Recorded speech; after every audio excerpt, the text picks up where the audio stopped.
cause for apprehension with speed and new invention and things like third dimension. Yet we get a trifle weary with Mr. Einstein's theory, so we must get down to earth at times, relax, relieve the tension, no matter what the progress or what may yet be proved. The simple facts of life are such, they cannot be removed.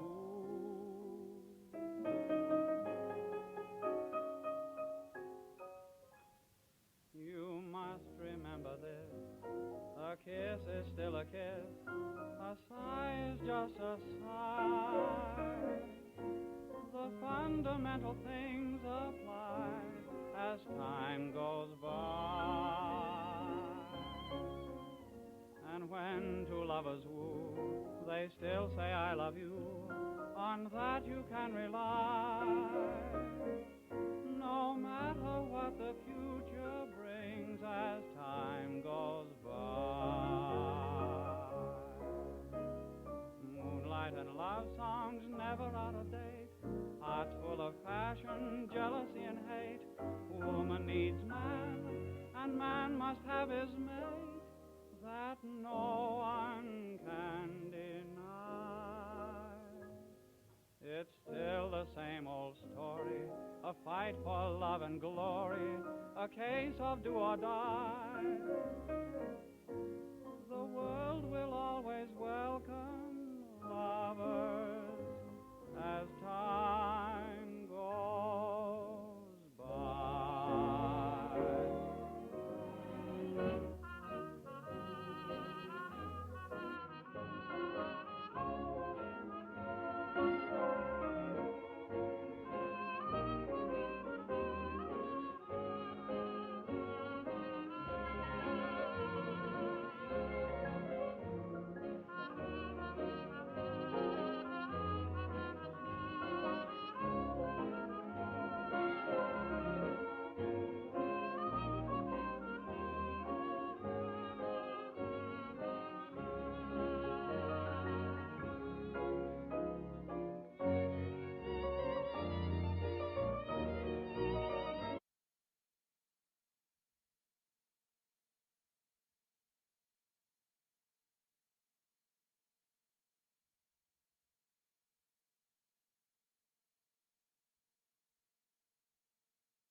Good afternoon, everyone. I'd like to welcome you, as well as our good friends from C-SPAN, to the McGowan Theater located in the National Archives building here in Washington, D.C. I'm Doug Swanson, Visitor Services Manager for the National Archives Museum, as well as the producer for the Noontime Lecture Series. Before we begin today's program, I'd just like to remind you of a few other programs we've got coming up in the near future. On Thursday, March 16th at 7 p.m., Damian Shields will present a lecture on the Forgotten Irish Immigrant Experiences in America. This will be the U.S. Book launch of the book, and there will be a book signing following. Then on Wednesday, March 22nd at 7 p.m., we'll present a film screening and discussion of Following Seas, which is presented in partnership with the DC Environmental Film Festival. To find out more about these and our other programs, please take one of our monthly calendar of events, which you'll find in the racks in the theater lobby, or you can visit our website at www.archives.gov/calendar. Our topic for today is Agent 110, an American Spymaster and the German Resistance in World War II by Scott Miller. Scott Miller is an author and former foreign correspondent for the Wall Street Journal. His first book, The President and the Assassin, McKinley, Terror and the Empire at the Dawn of the American Century, was a Newsweek magazine must-read summer selection. As a journalist, Miller spent nearly 2 decades in Asia and Europe, reporting from more than 25 countries, including 2 postings in Germany, which is the backdrop for Agent 110. He has appeared on The Daily Show with Jon Stewart, National Geographic Channel, CNBC, and Britain's Sky News. He also holds degrees in economics and communications and earned a Master of Philosophy in International Relations from the University of Cambridge. Please join me in welcoming Scott Miller to the National Archives.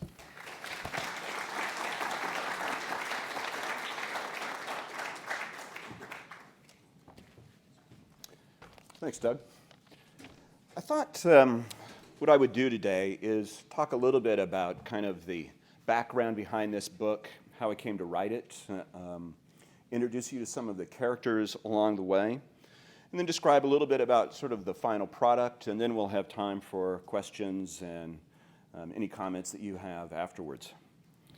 I will readily confess that I did not set out to write this book.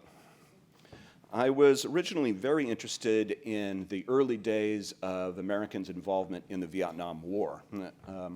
That whole period was always held an interest for me. Really right after the war, the French involvement in Indochina. And it also seemed like a subject that hadn't been done to death already. So I began to do a little bit of research, and I happened across these 2 characters. There they are. Those are the Dulles brothers. Allen Dulles is in the lighter colored jacket. He was director of the CIA during the 50s and during the period I was interested in. And the gentleman in the dark suit is his older brother, John Foster Dulles, who was Secretary of State. When I found these 2 guys, I thought, boy, there's got to be an interesting story here. It's an interesting time in American history. There's 2 brothers, and I thought there's got to be a sort of a good relationship. There's got to be some good way of telling that story. So I really dove in. And I discovered pretty quickly that Allen, the guy in the light-colored jacket, had been in Switzerland during World War II, where he was a station chief for the Office of Strategic Services. And there he was given code number 110. And immediately, my interest kind of perked up. I've always been a little bit of a World War II geek. And probably more importantly, I've always been a frustrated ski bum. And we lived in Germany, where I was a newspaper correspondent, and pretty much every weekend that we could, we'd head down to Switzerland and hit the slopes. And the thought of doing a book that took place in Switzerland sort of really captured my imagination. Allen also became a very interesting figure for me. He was born to a very patrician American family. He had 2 relatives who were secretaries of state. He had served in the State Department early in his career. He'd quit that job to make more money and went to Wall Street. So he got a law degree and worked at the law firm Sullivan and Cromwell. And I really kind of got interested in the kind of the idea of the gentleman spy. He had a very little bit of espionage experience when he was sent off for really what was a big job in Switzerland. So at that point, kind of my focus began to shift, and I thought maybe there's a story really just to do with what Alan was up to in World War II. But I still needed a lot more information, and I was particularly concerned and interested to find out what sort of subordinate characters there might be that would help round out the story. Very quickly, I discovered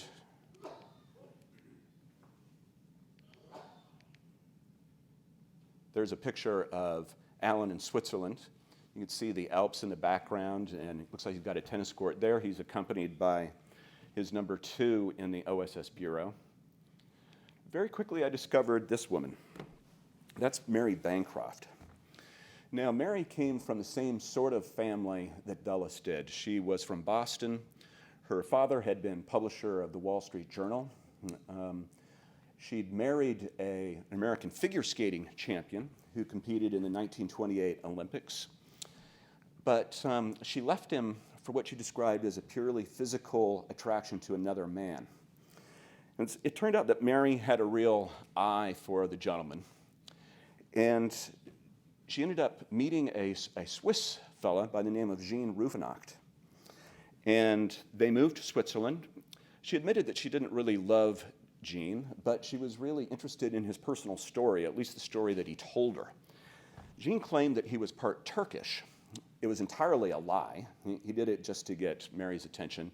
And Mary loved sort of the sense of danger and adventure that she imagined Turkish people entailed, and so they ended up getting married, and they moved to Switzerland, where Mary sort of threw herself into Swiss society. She had a very outgoing and extroverted personality. I think there was, at times, a little bit of spark with her neighbors. The sort of reserved Swiss weren't the sort that immediately took to her. But she soon met, there's a picture of Mary in Switzerland, she met a lot of notable people, including the famed psychiatrist Carl Jung. And she met Jung when she developed a sort of weird sort of affliction, and whereby she would start sneezing when she was in socially awkward situations. And so she took this to Jung, who was able to cure her, and she was very much impressed by Jung. Also, I think she developed a little bit of a crush on him. She left a quote where she said that she found him one hell of an attractive guy.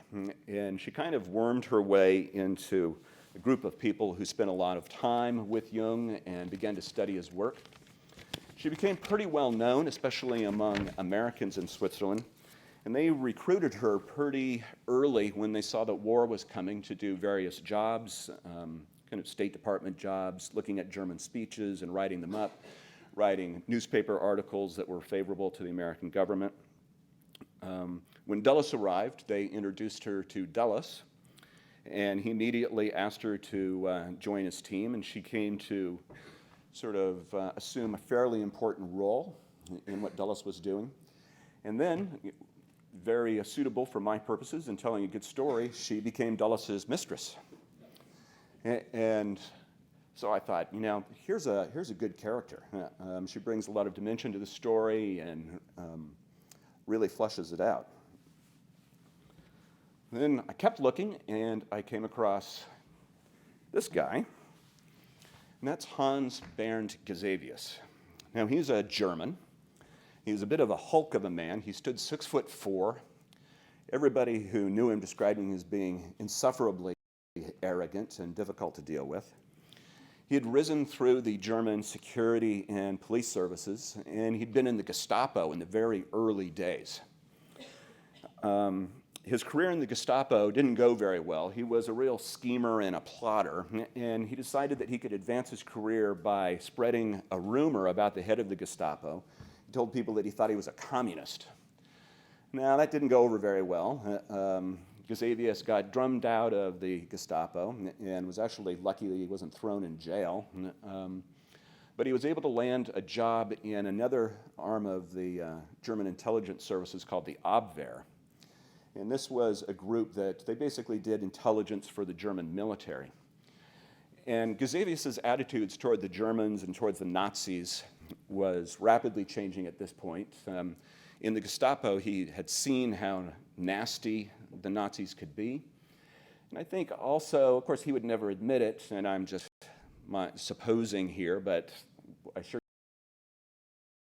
to the British, who were very skeptical of him. And he tried to establish contact with the Americans, who were also pretty worried. I mean, he was not a very trustworthy guy. At best, he was a double agent, and you don't really want to put a lot of confidence in somebody like that. But he quickly met Dulles, and Dulles was willing to meet him, and they developed a good relationship. Now, for me, this was perfect. Aside from these two characters, what was really good was that both of them survived the war and that they wrote about their experiences. Mary wrote an autobiography, which was published in the 80s. She left unpublished versions of it at Radcliffe University, including her diaries and all sorts of really valuable information. Gusevius, too, wrote an autobiography. He worked on it during the war. And what made it really interesting was that it turned out that Mary helped him write it. The fact that she did so was one of Dulles's schemes. He wanted to learn as much as he could about Gusevius, and so working with Mary, he asked her to help him translate the book and to work on bits and pieces of it. And so he produced it wasn't entirely accurate in places, but it was an insightful account of what it was like to work with Dulles. And so at this point, I thought, okay, there's good characters, there's a good story, it's a good time. I just have to figure out kind of what the narrative thread is. What's the plot to this book? There were lots of great anecdotes and spy stories, but I felt like they didn't really link. So at first I tried looking at Dulles's antipathy towards the Soviets. And as you might remember, at this time, the United States was an ally of the Soviet Union, and they were supposed to be our friends. But Dulles didn't buy it, and he spent a lot of the war warning the United States and anybody who would listen that the Soviets weren't to be trusted, and they really were aiming to dominate Europe after the war. So I wrote, actually, some of the book along those lines. And I showed it to my editor, who thought, that's a good idea, but maybe there's a better one looking at the activities of the resistance. And I sort of did what any good author or journalist would do when the editor makes a suggestion. I immediately thought, surely that can't be true. If it was good, I would have thought of it by now. It turned out my editor was dead right. There was a really good story to tell with the resistance, and best of all, the story of the resistance really sort of moved and dovetailed very closely with what Dulles did, and Dulles worked with him. So that really sort of led us to the book that we have now. There's a picture of Dulles taken about this time. He always had the pipe with him. Everybody always talked about that. Dulles arrived in Switzerland in November 1942 rather. His cover, and everybody had some sort of cover. He traveled under his real name, and everybody knew that it was Alan Dulles. But his official explanation for being in Switzerland was that he was a special assistant to the American mission, the American head of mission in Bern. He claimed, and I think probably correctly so, that he was the last American to enter Switzerland before the Germans sealed off the border. And he was really, in a lot of ways, marooned there during the war. He couldn't leave for several years. He wasn't able to receive much help from the OSS. A few agents were able to sneak through from Italy, but he didn't have a great deal of interaction with them. So it was sort of a bit difficult for him. This is the house that he selected. He lived on the first floor, which also served as his office. And he chose this particular location. This picture was taken, I think, around 1933. And it's in the old quarter of Bern on a street called the Herrengasse. And he chose it specifically because there was a busy shopping street on sort of other end of the Herrengasse. So there was a lot of foot traffic going back and forth. And he figured that would provide cover for people who were coming to visit him there at the front door. He occasionally saw what he suspected were German agents across the street, monitoring the comings and goings. Even better was that this house, you can't see it in this picture, but the backyard slopes down gently towards a river, and it was covered with a vineyard. And a lot of his contacts would come up by night. He turned off the lights, and they would come up through the cover of the vineyard to knock at the back door. And he was able to meet a lot of people that way without anybody who was monitoring the front knowing what he was up to. Dulles arrived in Switzerland with some contacts. He'd been in the American Diplomatic Corps and in the legal profession. He knew some people, and he was able to look them up right off the bat and found out some interesting things. But it was really going to be a pretty slow slog to build up the kind of network that he wanted to achieve. So he employed a couple of techniques. One was simply to buy intelligence. Dulles bragged to everybody about how well financed he was. And word quickly got around Bern, which was a very small town, particularly among the diplomatic and spy community. A British agent once remarked that Dulles may as well have put a sign on the front door that said, "Intelligence purchased here." Another technique that Dulles employed was to simply meet everybody who came along. Normally, somebody who's setting up a spy ring, a station chief, would show some discretion before he would meet somebody. Try to feel them out and find out if they were going to feed him bogus information or if they were even dangerous, but not Dulles. And this is from a lesson that he had learned during World War I. He had been in Bern. One Sunday afternoon, he was in the American mission there, and the phone rang, and somebody called up and said, I really need to talk to an American diplomat. Now, Dulles loved to play tennis, and he loved young ladies, and that afternoon he had a tennis date with an attractive one. So he said, I'm busy, call back on Monday. And Dulles later learned that the person who called that day was Vladimir Lenin. And he never learned what Lenin had to say, but it was a lesson that he took very much to heart. And he talked about that throughout his career, about the importance of not prejudging anybody. So with that, Dulles was able to sort of rapidly get to know people. And kind of applying his Lenin principle, it enabled him to meet this guy. I'm sorry, the picture is a little bit, has some imperfections. His family gave it to me, and it's got a little bit of wear and tear over the years. That is Fritz Kolbe. He was a German member of the foreign ministry. He had kind of a low-level position. He was essentially kind of a clerk. But by the end of the war, he became what was probably America's most important intelligence asset during the entire war. He was a dedicated anti-Nazi and an anti-Bolshevik, and I think he also had a real taste for adventure. He liked the idea of being a spy. And so his position offered him an opportunity to see a lot of top-secret German documents. All three branches of the German military would update the foreign ministry with what they were doing, and he had an opportunity to read these documents and kind of decide what was passed on to who. So he started coming into the foreign ministry on Sundays when it was quiet and everybody was at home, and he would take notes on these top-secret documents in almost unreadable handwriting. And you can imagine the stress he was under, probably writing as rapidly as he could. And he started collecting these documents, but he really didn't have anybody to give them to.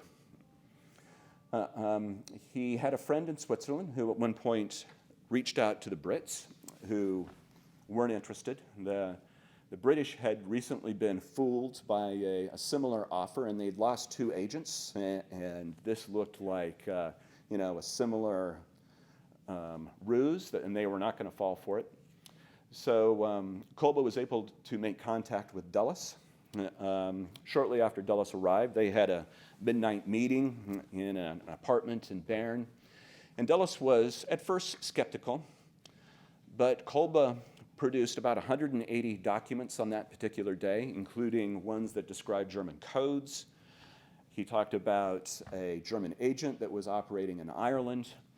And one of the coolest things was a map of Hitler's headquarters on the Eastern Front. And he sketched it out that evening for Dulles, just on a little piece of paper, and said, here's where Hitler holds his briefings, here's the railroad tracks, here's the theater, you know, the whole thing. And you can see that little piece of paper at the National Archives up in College Park. It's really cool. By the end of the war, he supplied the U.S. with about, I think, 2,000 documents and undertook tremendous risks. And, you know, despite having zero training in intelligence and transporting these documents back and forth between Berlin and Switzerland, he tied the copies. He made copies and he just simply tied them around his leg with twine under his pants to get them to Switzerland. And he later developed more sophisticated techniques, but he ended up surviving and the Nazis never figured him out. It was an amazing accomplishment. What really got Dulles's interest, though, was the stories that Gusevius told him about the German resistance and the underground. Now, at first, Dulles was quite suspicious of Gusevius. The guy was a German agent, after all. But they were meeting together one evening, actually, and in the Herrengasse that we just saw, the Herrengasse Villa, a couple of red leather chairs that were in Dulles's office, and they were having a drink. And Gusevius reached into his pocket and pulled out a little black book. And in this book, or from it, he read a top-secret American cable that had recently been sent from Switzerland to Washington. And there was no way that the Germans should have been able to get their hands on this, let alone been able to decipher the code. And Dulles couldn't believe it. And this is obviously very revealing and worrying information. With this knowledge, the Americans started using the code they knew the Germans could read to send bogus information to kind of confuse the Germans, and of course they changed it for their real correspondence. But the real importance of it was that Dulles came to really trust Gusevius. The fact that you could read your enemy's codes was not something that you gave away. So what Dulles learned from Gusevius was that there were two fairly distinct resistance movements operating in Germany. One was led by members of the German military. And this guy, despite his rather sour expression, is Ludwig Beck. He had been the chief of staff of the German army until 1938, when he resigned in protest over Hitler's ambitious plans. He represented quite a number of very senior German officers who were opposed to Hitler and wanted to do something about it. He also learned that this character, Karl Gördler, who had been mayor of Leipzig, was a member of this group. Gördler was an eternal optimist. He kind of offset the cold realism and sometimes the negativity of the officer corps. He was probably too optimistic for his own good. He was a bit naive. It did not serve him well in the end. And members of this group also worked, most interestingly, I think, with Wilhelm Canaris. He's the guy, he's in the trench coat with sort of the fur lining, the shorter one there in the center of the screen. And Canaris was the head of the Abwehr, the military intelligence. Now, he had started the war in the early days, and he was a Hitler backer, like a lot of people were in the early days, because Hitler was trying to make up for the horrible Treaty of Versailles. But as the war went along, Canaris really learned to hate the Nazis, and he began to use his position as head of the Abwehr to plot against the Nazis. And he carved out a number of important jobs in the Abwehr for people who were trying to overthrow Hitler and hatching plots against him. It was, it's an amazing thing. Here we are in the center of Berlin, the center of their intelligence, and there's a little nest of people who are trying to overthrow him. It was really a remarkable story. Dulles also learned that about the second group, which was led by Helmut James Graf von Moltke. Now, if there's any sort of hardcore military historians out there, you'll recognize Moltke as being a very famous name in German military history. Moltke was a lawyer by training. He opposed the Nazis from the earliest days, and he set up a group called the Kreisau Circle. This organization was very different from the group of officers. They were younger, they were much more eclectic. There were journalists, there were members of the foreign ministry, academics. They were much more liberal. They initially had a lot of qualms about whether it was morally right to kill Hitler. Maybe a coup would be okay, but was it really morally correct to actually murder somebody? They met in small cells around Germany and had discussions about what sort of economy or political system Germany could have after the war. One of the really interesting things that they did was they tried to avoid writing things down for security purposes, but when they did, they took them to Moltke's estate in the German countryside, and they hid them all in a special compartment in a beehive, which I thought was a great place to keep secret documents. You can imagine any police coming around, taking a look at a beehive and thinking, I'm sure that's fine. Dulles learned something really important from both these groups, and that was that they really wanted American help in deposing Hitler. Not so much in actually trying to kill him or any secret operation, but they wanted a promise from the Americans that they would treat Germany well after there was a coup or after Hitler had been replaced. They all remembered how horrible it had been after World War I and how vindictive they felt the Allies had been towards Germany. And they weren't going to risk their necks deposing Hitler if it was going to be the same thing all over again. Dulles was unable to offer those assurances, and so the resistance did everything they could to try and convince the Americans to, of their sincerity. They were very clever. They started initially by playing to Dulles's well-known hatred of the Soviet Union, and they said, if the Americans don't help us, I'm sure that Moscow will. And they began to supply Dulles with information that suggested that, which it was legitimate, but it certainly served their needs. Despite this, despite the fact that the U.S. wouldn't help them, they continued with their schemes, and probably there were several really interesting attempts to knock off Hitler that came really close. Hitler had an amazing instinct for avoiding assassination or avoiding a coup. I mean, it's just incredible how many times during the war he was able to escape. The resistance moved forward towards a plot which was hatched on July 20th, 1944. This is the famed Valkyrie operation. It was led by sort of a relative newcomer to the resistance, Klaus von Stauffenberg, and he's on the far side of this photo. He's in the light colored jacket, standing at attention. Stauffenberg had always very much opposed Hitler and had decided the only way to get rid of him was to murder him. And I don't know, I won't go into it in great depth unless you want to later on, because I think it's reasonably well known. There was a movie called Valkyrie a couple of years ago with Tom Cruise, who actually bore quite a resemblance to Stauffenberg. Hitler survived that attack, as I said. He was injured, and people were killed in it, but Hitler survived. And what followed was really, it was bad for the resistance, and it was bad for Hitler, and bad for Dulles, rather. In the weeks and months that followed, thousands of people were rounded up around Germany, and hundreds were executed, including many members of Dulles's circle of informants. And for a time, it really sort of didn't look very good for Dulles. Bancroft talked about how unhappy he was, and the light had kind of gone out of his life. He wasn't quite sure where it was all heading. Kind of by late 1944, he was receiving a lot of surrender offers from various German officers or representatives of them.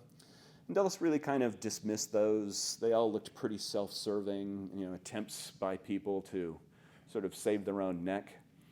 And Dulles really kind of wondered what would happen to his station. All that changed in the very first part of 1945. Dulles was at home in the Herrengasse one morning, and he received a phone call from a friend in Swiss intelligence who said that Karl Wolff, who was a general in the SS, he was in charge of the entire SS for Italy, was then in Switzerland and was on his way to see Dulles. Now, this was pretty shocking news. Wolff actually had with him a small entourage of people. They had reserved 2 cars on a regular Swiss passenger train, and they'd pulled the blinds down in both the cars so that nobody could see them. The trip didn't go particularly well. On that particular day, an avalanche swept down across the tracks and blocked his train. He had to get out with all the other members of the German team, march through the snow, and get on a regular Swiss passenger train where they risked being seen. But he did succeed in seeing Dulles that night. They met at a safe house that the OSS maintained in Zurich. And Wolff made a couple of startling declarations to Dulles. First, that he was willing to surrender the entire SS force in Italy to Dulles, that alone was pretty tantalizing. But he also said that he was buddies with Field Marshal Albert Kesselring, who was in charge of the German army in Italy. Now, this was pretty explosive stuff. They were talking about the surrender of 1 million men and the end of an entire front. And even more important from Dulles and the Americans' perspective was what it meant for fighting in the Alps. And in the closing stages of the war, the Americans had convinced themselves, really entirely wrongly, that the Germans were going to make a last final stand in the mountains of Austria and Italy. And there was lots of intelligence that suggested that the Germans were building factories and hollowing out tunnels and even building air conditioning in some of these factories. There was a special commando unit that was being established called the Werewolves, which is a great name for a commando unit, I think. And as I said, it turned out it was completely wrong. The intelligence was bogus, and the Americans really fell for a kind of a PR scheme that Joseph Goebbels thought up. But it really paralyzed American thinking. The Americans estimated that if there was some sort of guerrilla war in the Alps, that it could drag World War II out by 2 more years. And it promised to be very bloody fighting. All the advantages that the American military enjoyed were kind of nullified in the mountains. So when they saw an opportunity to end the fighting in Italy and capture these troops or achieve their surrender, that was something that they had to jump on. You can see in this slide, there's Dulles and his number 2, Schulze-Governitz, looking at a map of Italy. The only problem was that the Soviets found out pretty quickly that Dulles was talking to senior German officers. And I think it's fair to say that Stalin pretty much blew a gasket. He had spent the entire war worrying that the US and Britain would cut some sort of secret deal with Germany and that the 3 of them would gang up on him. And this looked exactly like the sort of thing that he had feared all along. What followed were weeks of bitter transmissions between Stalin and Roosevelt, where Stalin accused the Americans of operating behind their back, and Roosevelt tried to calm him down, but Roosevelt kind of got irritated, and a lot of historians kind of look to these exchanges as sort of the beginnings of the Cold War. Another problem was that Wolfe grossly oversold his position with Dulles. Kesselring really was not interested in surrendering in Italy. And finally, sort of most dangerous for Wolfe was that Heinrich Himmler, the head of the SS in Germany, found out that he'd been talking to Dulles. He essentially took Wolfe's family hostage back in Germany and said, you better get your tail back here, and we're going to have a pretty serious chat about what you've been up to. So with considerable trepidation, Wolfe went back to Berlin, got chewed out by Himmler, and kind of their talk ended with Wolfe being ordered to go see Hitler himself that evening. And Wolfe left a very interesting account of going to see Hitler late in the war down in the Führer bunker, which was the underground sort of fortress bomb shelter that Hitler lived in. And Wolfe kind of spun a story that was part true and part lie. He said, yeah, I've been meeting with Dulles. He figured the Germans had figured that out. But he said it wasn't really to surrender. It was really to cut a good deal for us, some sort of peace deal between Germany and the United States. And he claimed that Dulles had the ear of Roosevelt, and thereby he could communicate directly with Roosevelt.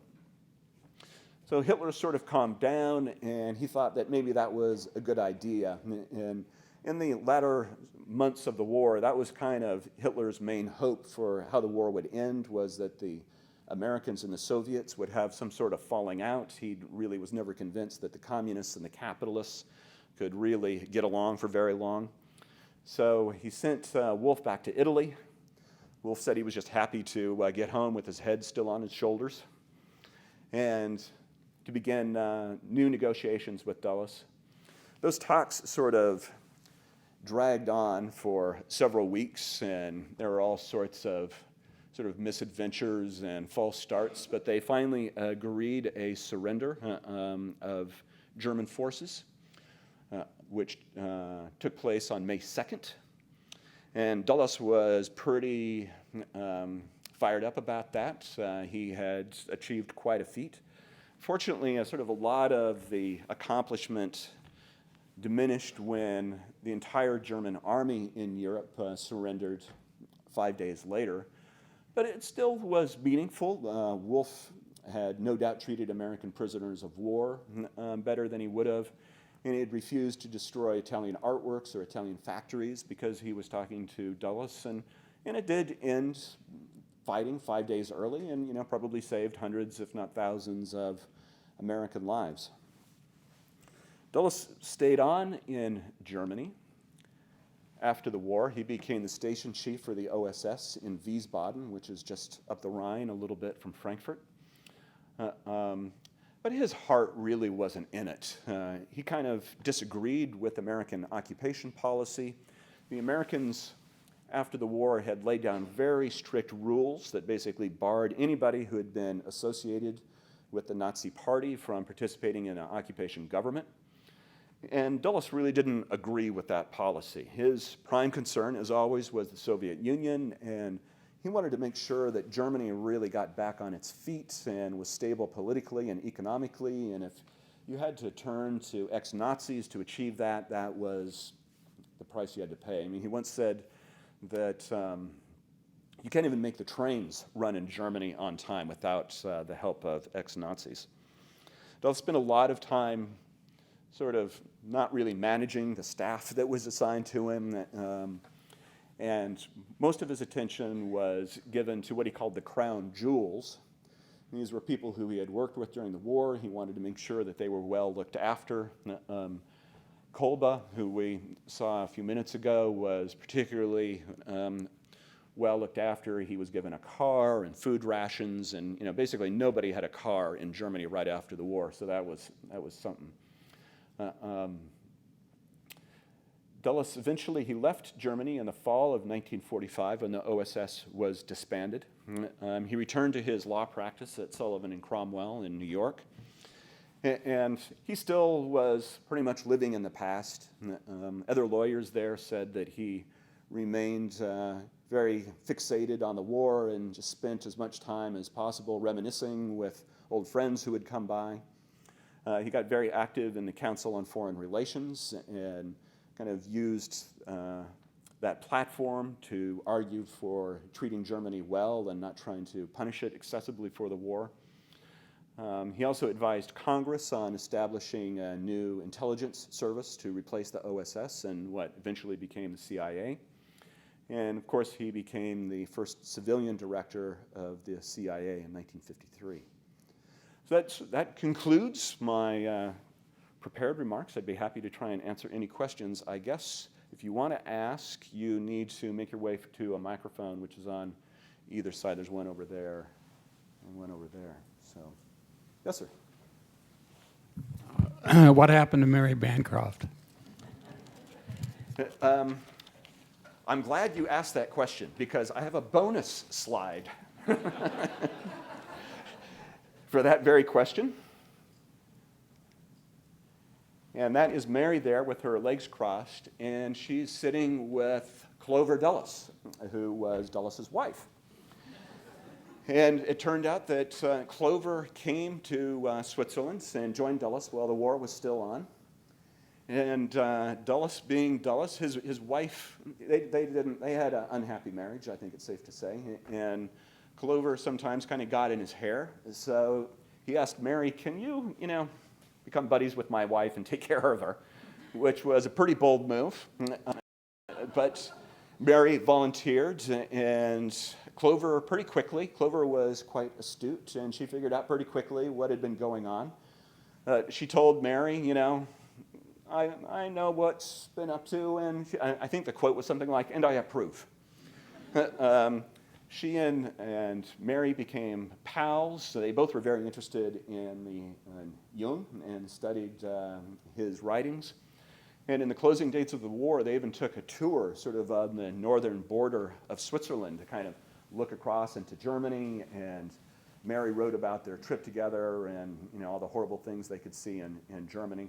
And they actually remained friends long after the war. Mary moved to New York, and she continued to study Jung. She wrote some books, and she wrote the autobiography of a spy about her experiences in the 1980s. But she was always, I felt, I wish I could have met her, but she seemed like a really interesting character, somebody who was really comfortable in her own skin and always spoke her mind. Anyone else?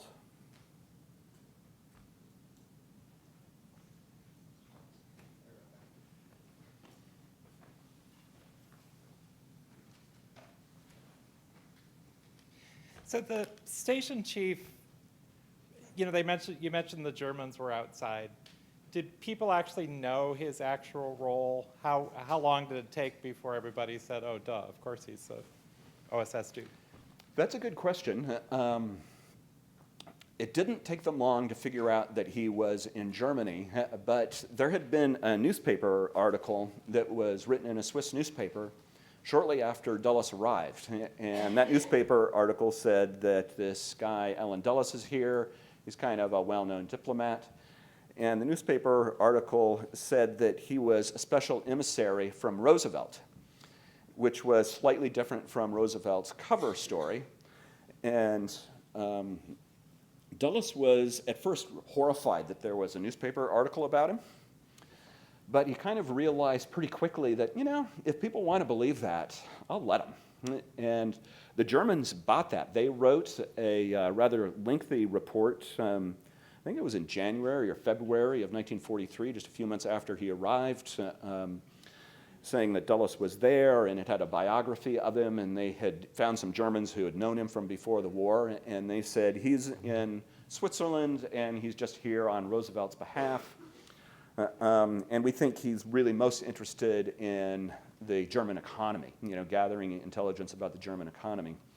And it really wasn't sort of very late in the war before they kind of figured out that he was OSS. They really sort of clung to this mistaken identity. They knew that he was doing some espionage, but They really didn't know that much about his network. There was a report that the Germans did after Valkyrie in the summer of 1944, and they mentioned Dulles as somebody who had been working with the German resistance. So, you know, they had a pretty good idea what he was about and what he was up to, but certainly they were lacking a lot of the detail.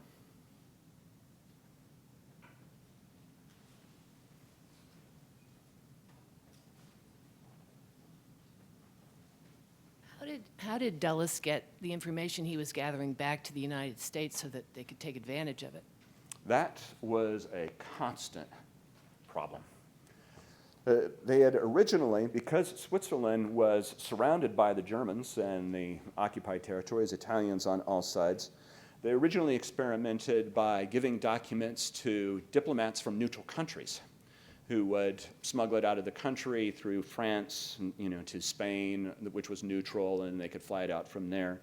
But those documents tended to go missing from time to time, so that didn't work very well. They experimented, they would transmit some things just over the telephone, and they knew that the Swiss intelligence service was monitoring their telephone lines. And the Swiss really monitored everybody. The Swiss knew that there were a lot of spies in their country, and they were kind of willing to look the other way, but they wanted to know what everybody was up to. And there were people in the Swiss intelligence service who were pro-American, and there were some who were pro-German. And so you really couldn't transmit very much secret information over the telephone.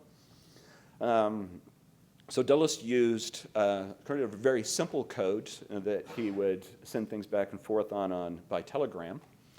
The problem was that the coding was always difficult, and the Swiss helped him out quite a bit with that. There were quite a number of German pilots and aircrew who had been found their way to Switzerland, which was neutral. Maybe they had crashed along the border and snuck into Switzerland, or sometimes if a plane developed mechanical trouble, they would land in Switzerland. And the Swiss wouldn't return them to the US, but they allowed them to stay in their country. And Dulles, as I mentioned during the talk, had some friends in Swiss intelligence, and so they let the air crews work with Dulles on a lot of the coding of the secret documents. Later in the war, this was one of the coolest things that they thought of, when they were getting a lot of microfilm of secret documents from Germany, they convinced a railroad engineer who went between Lyon, France, and Geneva to build a special compartment in his train.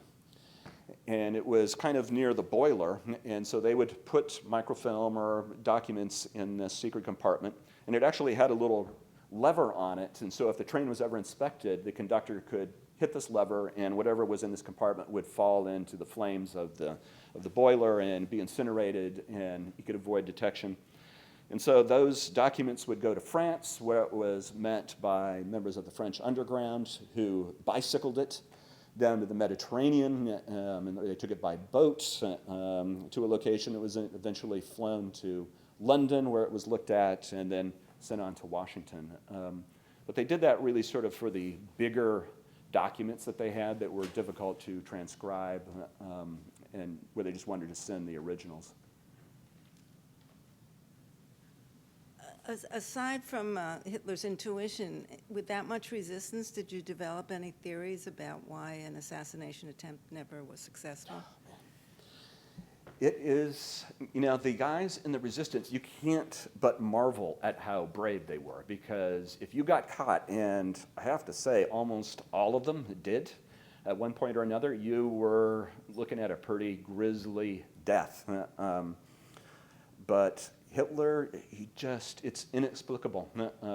There was an individual that I talk about in the book by the name of Georg Elser, who was, in 1939, he invented a plot where he was going to blow Hitler up. This story kind of illustrates just how lucky Hitler was.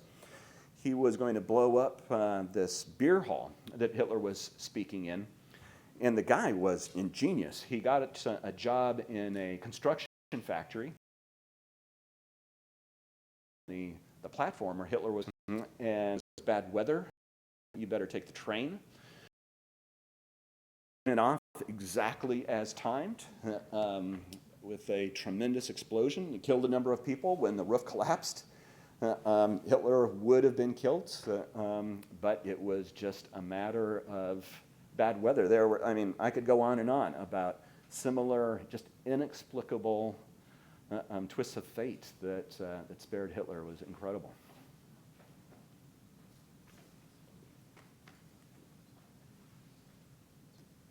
Anybody else? Since there's nobody else, one more question. Sure. Do you have a sense for if the July 20th or any of the other plots against Hitler had succeeded, would have that hastened the end of the war? I think, yeah, I'm sure so, because the people who wanted to replace Hitler were very keen to end the war. I think they probably, despite the protests from Roosevelt, and this is kind of the fun of history, playing the what if game, but I think that the Americans, if Hitler had been replaced and a new German government came and said, let's quit this nonsense. It's hard to to imagine any American government to turn too cold a shoulder to those kinds of offers. It's nothing. It's hard to imagine otherwise that the war wouldn't have ended much more quickly. And just to follow up, do you think it would have been something other than unconditional surrender in that case? There's a lot of theories that Dulles was kind of with a wink and a nudge, was telling the Germans just that it's America's stated policy that we will not negotiate with you. But there's actually a document from a German source that claimed that Dulles had told him, you guys get rid of Hitler and I'll see that you guys are looked after. So I think, politically, how could you continue with the war if you had people who were, saying, hey, we got rid of Hitler, we hate him, we want to be your friends. How do you say, no, we're going to fight you to the bitter end? It's hard to imagine otherwise, but it's fun to talk about.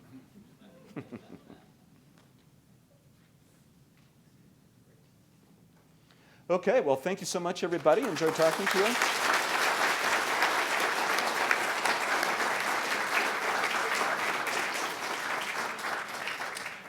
And then, folks, just a reminder, there is a book signing one level up at the Archives bookstore, 15% off on lecture day. So make sure you get your book.